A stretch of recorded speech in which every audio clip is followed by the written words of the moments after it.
हमारे साथ cabinet minister Mahendra Nath Pandey ji मौजूद हैं। सबसे पहले तो सर ये जानना चाहेंगे इस इनिशिएटिव के बारे में क्या कहेंगे, जहां हम देश का मान बढ़ाने वाले तमाम लोगों को सम्मानित कर रहे हैं। देखिए, ये जो आज़ादी अमृत महोत्सव, ये सरकार और आदरणीय प्रधानमंत्री जी तो इसके प्रेरक हैं।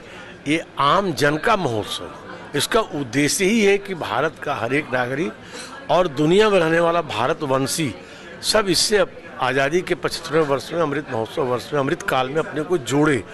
उस काम को आगे बढ़ाने का आपका जो अमृत रत्न अवार्ड और ये अमृत रत्न के रूप में इस कंसेप्ट की थीम पर चर्चा, ये निश्चित तौर से आप उसे सबसे बड़ा सहभाग बढ़ाने में सहयोगी हो रहे हैं। मेरी इसके लिए अभिनंदन है न्यूज़ 18 का और बधाई है। सर, आपकी मिनिस्ट्री से जुड़ा एक अहम सवाल जिसके बारे में सब लोग फिलहाल बात करते हैं, इलेक्ट्रिक व्हीकल जो हैं वो बहुत ज़्यादा लोग पसंद करना चाह रहे हैं, उसको लेना चाह रहे हैं। हमें जानकारी मिली है कि उसको लेकर भी, बैटरीज को लेकर भी आप लोगों के कुछ एग्रीमेंट्स आगे हुए हैं, जिससे इस इलेक्ट्रिक व्हीकल की इंडस्ट्री में फ़र्क पड़ेगा, सस्ते होंगे या? निश्चित तौर से जब भारत में ACC battery, advance chemistry cell बनेगी, तो अपने आप ये, क्योंकि आप समझ सकती हैं कि कोई भी गाड़ी की कीमत में लगभग 40% बैटरी की कीमत होती है, उसी से वो ज़्यादा महंगी बढ़ती है।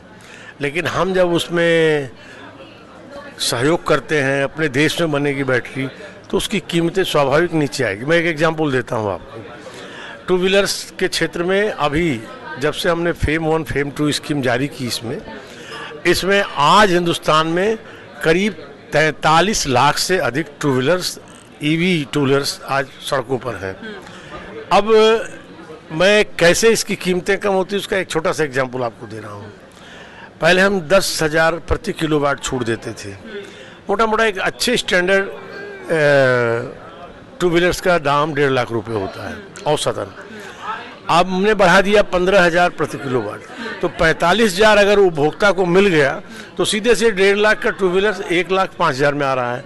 तो इस तरह से उसको इंसेंटिव मिल जा रहा है और तेज़ी से इसकी तरफ लोग रुझान कर रहे हैं। उसी तरह से बैटरी के फील्ड में हम हिंदुस्तान में 50 गीगावाट के टारगेट के संग हम लोगों ने लक्ष्य लिया, और 50 गीगावाट के टारगेट PLI 1 जो 18,100 करोड़ की स्कीम भारत सरकार लेके आई बजटरी सपोर्ट के साथ, उसमें देश के अंदर हमको 19 से ज़्यादा 128 गीगावाट बनाने का प्रपोजल आया, जिसमें हमारे पैरामीटर पर 108 गीगावाट की कंपनियां बिल्कुल परफेक्ट साबित हुई।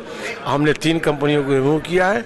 गुड सिग्नल ये है कि वे कंपनियां हमसे तो जो इंसेंटिव ले रही हैं, वो अपनी तरफ से भी, अपने स्रोतों से उस प्रोडक्ट को कई गुना अलग ये ACC बैटरी बनाने की तरफ वचन दे रही हैं। तो देश आत्मनिर्भर भारत और मेक इन इंडिया के अभियान में जिस चीज़ का भी एक भी बैटरी यहाँ नहीं बन रही है ACC की, वह इतना बनने की तरफ देश आगे बढ़ रहा है मोदी युग में कि हम एक्सपोर्टर भी होंगे।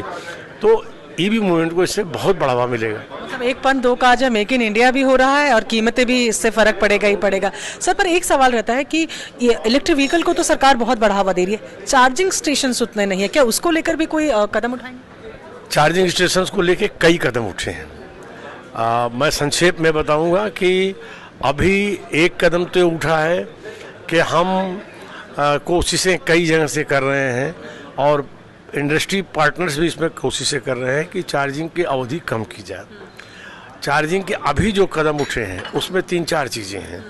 जैसे हम आवास मंत्रालय से घर में चार्जिंग लगाने पर कोई टैक्स नहीं, बिजली विभाग में घरेलू बिजली में भी चार्जिंग लगाने के लिए फुल सपोर्ट, और ग्रीन प्लेट दे के ट्रांसपोर्ट मिनिस्ट्री से सपोर्ट। ये सब सपोर्ट के साथ साथ हम चार्जिंग की अवधि कम करने के लिए ARAI पूना हमारी जो संस्था है वो इस पर काम कर रही है, और वो उसने अपना प्रोमो तैयार कर लिया। जल्दी वो कमर्शलाइज वेल में उसका प्रयोग सामने आएगा, जिससे कम से कम समय में चार्जिंग हो सके।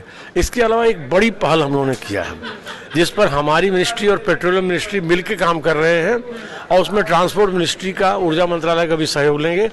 देश के 22,000 पेट्रोल पंपों पर हम चार्जिंग स्टेशन सेटअप बनाने की दिशा में काम कर रहे हैं, जिससे कि पूरे देश में ये चार्जिंग की जो कमी है ये भी मीट आउट हो जाए।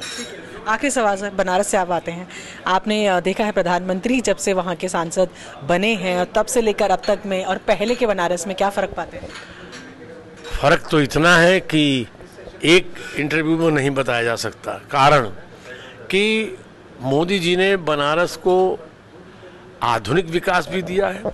मोदी जी ने काशी की परंपराओं के अनुरूप वहाँ सांस्कृतिक और धार्मिक अधिष्ठानों को विकास दिया है और बनारस को नागरिकों को हर तरह की बेहतर सुविधाओं को, उसका एक ही अंतर आप समझ सकती हैं, विश्वनाथ धाम के लोकार्पण और काशी में इंफ्रास्ट्रक्चर की सुविधाएं बढ़ाने के बाद, चाहे एयर कनेक्टिविटी हो, चाहे रोड कनेक्टिविटी हो, चाहे वो अन्य प्रकार की जो सुविधाएं हैं और चाहे साफ सुथरापन हो, जहां आमतौर पर श्रावण मास चल रहा है, जहां श्रावण मास में एक दिन में 30 से 35-40 हज़ार दर्शक और दर्शनार्थी आते थे, आज वहाँ 5 से 6 लाख 7 लाख पर डे आ रहे हैं।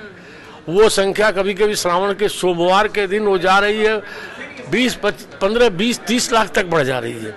तो ये जो मोदी जी के द्वारा, और कहीं किसी को कोई तकलीफ नहीं हो रही है, तो बनारस तो आज से पता नहीं 100 साल बाद उस रूप में जो जाता, वो आज मोदी जी ने उस रूप में बनारस को देश और दुनिया के नक्शे पर अवस्थित किया और वो क्रम उनका लगातार जारी है। बात करने के लिए बहुत शुक्रिया। कैमरा पर्सन नकुल के साथ प्रियंका कांडपाल, न्यूज़ 18 इंडिया, दिल्ली।